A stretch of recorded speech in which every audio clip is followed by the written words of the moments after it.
That is, anyone who knows where he is going in life is a success. At the moment he makes the decision of what it is he intends to accomplish, of what it is he considers a worthy ideal, he is successful. Once this goal has been accomplished, he is again, by our definition, a failure, until he establishes a new goal toward which to work. To my mind, this is what we as human beings were intended to do, to go through life from one achievement to another, and to finally come to the end of our road here on Earth, still reaching, still working toward a new and better plateau on which to stand. For this is to live and live completely, to know as much as we can know, to serve as much as we can serve, to accomplish as much as we can accomplish.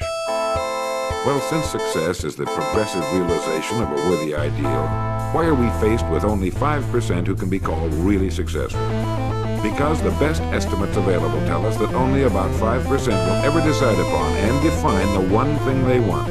One thing, because we can only do one thing at a time. To my mind, the story of a person's life is the story of a quest, a search to which he devotes his life. We know that the happiest people on earth are those who know exactly what it is they seek and set boldly out to find it.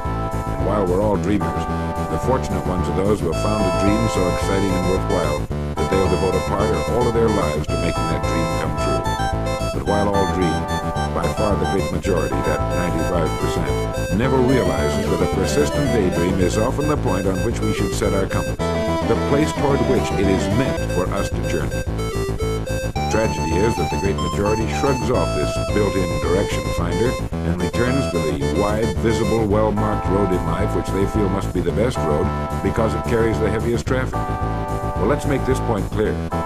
The road in life with the heaviest traffic is not the best road to follow, for it is the road of the 95%. It is the road with no more opportunity and with 19 times as much competition. Let me very briefly tell you how I got started on this business of making a study of people and why they wind up the way they do. I spent nearly 20 years looking for the secret to achievement.